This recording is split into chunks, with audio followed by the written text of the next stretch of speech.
Est-ce que photographier la Formule 1 avec 300 € de matériel, c'est réellement possible? On va voir ça ensemble aujourd'hui dans cette vidéo et j'avoue que j'ai eu quelques petites difficultés.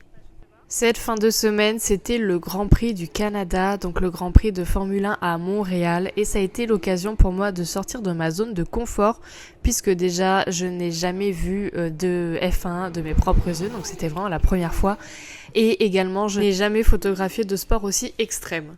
Alors là, c'est vrai que ça va excessivement vite, hein. Là où j'ai photographié, ils arrivaient à près de 300 km/h. Je sais pas si on se rend réellement compte de la vitesse en vidéo, mais en tout cas, c'est vraiment très impressionnant. Et bien, mon autofocus m'a fait quelquefois des petites mauvaises choses, et c'est complètement normal, hein, pour rappel. J'ai un boîtier à 200 €, un objectif à 100 €. J'avais acheté tout ça sur Vinted, donc le lot à 300 €. Et bien forcément, il faut bien voir les limites à un moment donné. Et la limite, eh bien, je l'ai vue, là. Alors, on va quand même regarder ensemble ce que j'ai réussi à faire ou réussi à prendre. Alors, je sais pas si c'est vraiment une réussite, mais en tout cas, c'est là, c'est fait. Qu'est-ce qu'on peut voir? Déjà, pas mal de flou, malgré que j'ai tout de même une vitesse d'obturation assez élevée. Je suis pas descendue en dessous des 2000 en vitesse d'obturation, et honnêtement, je pensais que c'était amplement suffisant, que ça allait être amplement suffisant. J'ai peut-être sous-estimé la vitesse. Moi, j'avoue qu'à 2000, je me m'y mets surtout pour photographier les oiseaux. À savoir qu'avec ce boîtier, je peux aller jusqu'à 4000, donc de vitesse d'obturation. C'est un Canon 77D que j'ai avec son objectif 1.55-250. Donc voilà, c'est de l'entrée de gamme, hein, clairement. Mais je n'utilise que très rarement le 4000. Et là, je n'avais pas jugé nécessaire de m'y mettre. Alors, est-ce que le problème a été ma vitesse d'obturation? Peut-être. Je n'ai pas eu le temps sur place de regarder mes photos et de voir s'il y avait réellement un problème. J'aurais sûrement dû le faire, ça c'est vrai. J'aurais peut-être corrigé ça immédiatement plutôt que de rester à 2000.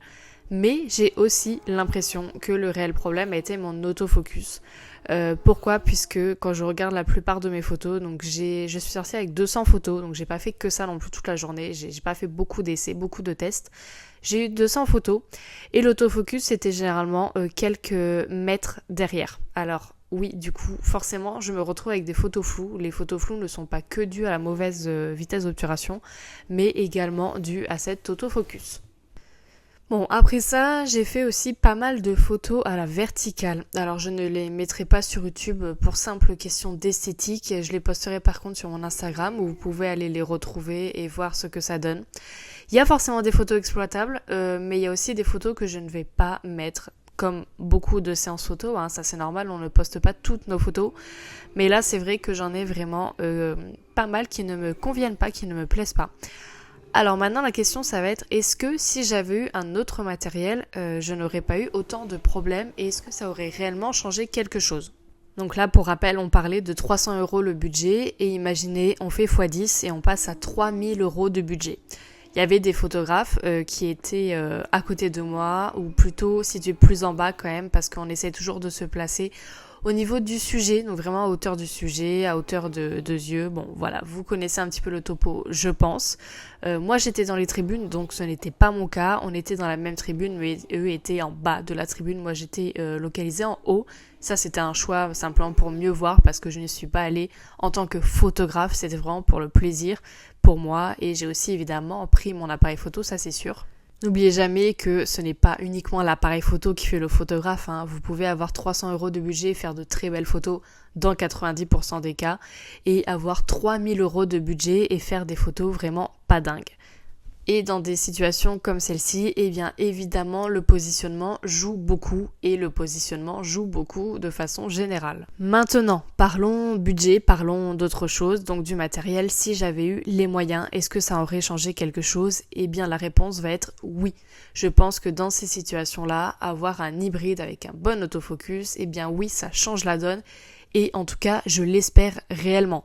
Parce que quand on voit la vitesse à laquelle il passe, j'espère réellement que dans ce cas, mettre un aussi gros tarif, un aussi gros budget dans un appareil photo, j'espère que dans ce cas, c'est réellement utile. Pour Pourquoi je dis dans ce cas? Parce que beaucoup de personnes pensent qu'ils ont besoin d'un hybride plein format alors qu'ils vont faire vraiment des photos de tous les jours. Et dans ces situations-là, généralement, le problème, ce n'est pas l'appareil photo qui va faire des mauvaises photos, mais bien le photographe. Pour faire des photos de famille, des photos portraits, des photos de petits événements sportifs comme de l'équitation, vous n'êtes pas obligé, ce n'est pas obligé d'avoir du gros matériel.